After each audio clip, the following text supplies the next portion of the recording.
Please welcome Roy with his speech entitled PASS.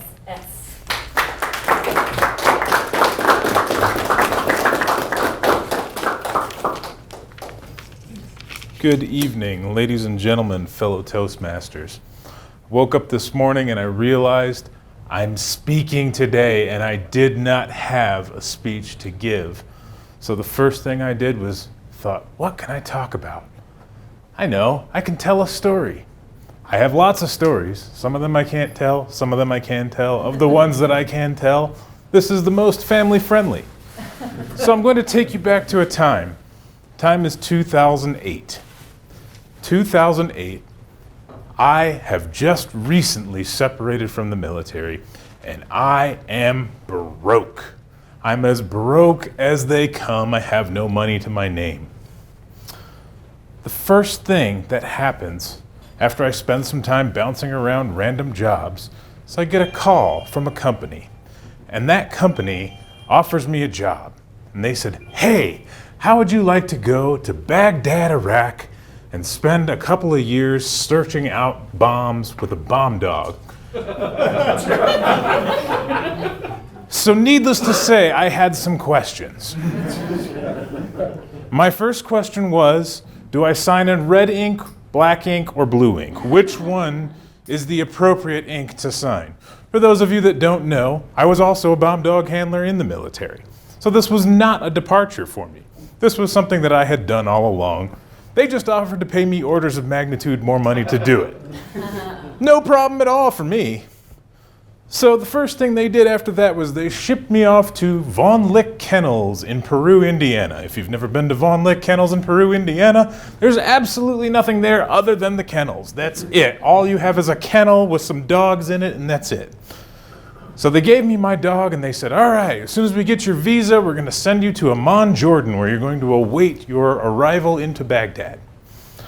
I went to Amman, and at the time, let me set the stage for this particular time. Some of you may remember this, but at this particular time in the Middle East, Americans weren't exactly the most well-liked individuals on the planet. Maybe we were barely tolerated in that particular part of the world. As a result, there were some tensions in that region. There were some problems. And one of the things that was a big problem was the fact that when you are a 6'5" tall individual, it is very difficult to hide the fact that you are an American when you're in a foreign country. So when we arrived in Amman, we had many dogs, many large kennels, and we were staying in a relatively nice hotel in the middle of downtown Amman. And this particular hotel in Amman was notorious for housing Americans. So, we weren't well liked, they knew exactly where to find us, and they didn't really like the fact that we were present in the country to begin with. As a result, we were on a little bit of an edge because we were constantly targets, and even though Jordan was a friendly country at this particular time, maybe some of the people weren't. So, in Jordan, one of the problems is it's a very dangerous country. Everything is dangerous. The roads are dangerous, the drivers are dangerous. You get on the road and it's a free-for-all. Everybody and their brother they have what they call Inshallah. Some of you have heard me reference this term before. Inshallah essentially means God willing, but in practice what it means is, I don't really care. If I'm going to the dentist, are you going to make it to the dentist? Inshallah. It means I'm not really going to try, but I might make it. If God wants me to, I'll make it there. Everything is inshallah in the Middle East. Everything. I tell you, every single thing. I'm going to go through this roundabout, and if God wants me to make it to the other side of this roundabout, I will make it there. So roundabouts are a very dangerous place to be, let me tell you. So, one of the problems that we had was we had to get from the hotel to the airport. The company had provided us with a driver, and the driver was going to show up in about 10 minutes. There was 8 of us, and we each had 2 dogs a person. We had to take these giant dogs, giant kennels, and somehow get them to the airport. So the guy shows up in a Toyota Hilux pickup truck. I don't know if you've ever seen a Toyota Hilux pickup truck, but it's about 2.5 feet wide. And somehow we had to fit 8 kennels into this Toyota Hilux pickup truck. I'm not sure how it was going to happen, but apparently we had to do it. So we stacked 2 dog kennels side by side, 3 high. And then we put 2 more dog kennels on the inside of the Toyota Hilux, and he drove me and one other handler to the airport with all these dog kennels crammed into this tiny Toyota Hilux pickup truck.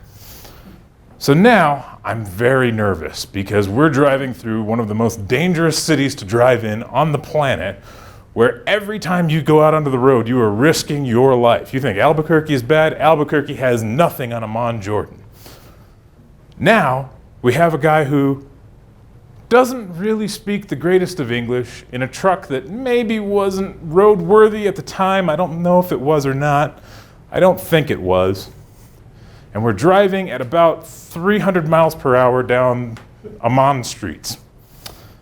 And I'm thinking, I really don't want to be the next contractor with his head beheaded on Al Jazeera. I would really like to make it to the airport, get on my flight safely, and leave. And all of a sudden, as we're driving down the road, I hear pop, hiss, which is a very frightening sound to hear when you are in a foreign country that barely tolerates your presence. I'm a card-carrying American in the middle of a country that doesn't like me very much. So when I heard that sound, the pucker factor was pretty high. I'm going to tell you right now. I was quite scared. And then, after I heard that sound, the cab of the truck begins filling with a pink smoke.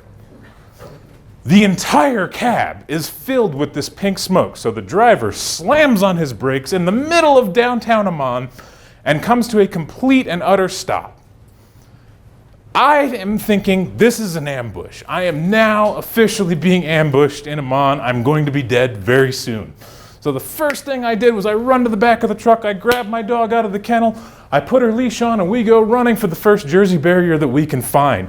And I mean running. When I'm saying running, I mean I am booking it, trying to get out of there. We hide behind the Jersey barrier, and we wait. And all of a sudden, I hear a police officer from the other side. Jordanian police officer says, "Sir, come out." I look over, I hope they don't have the police on the force, on their payroll as well. I come out with my dog. "What's going on?" He says, "In the cab, problem." I said, "Yeah, I know it's a problem. It's a real big problem. Go after that guy." He says, No. Fire extinguisher, no pin." Are you kidding me? You mean to tell me that I lost 3 years of my life because you didn't have a pin in your fire extinguisher? The acronym is pull, aim, squeeze, sweep. Without the P, it's just ass. And that's my story from Amman.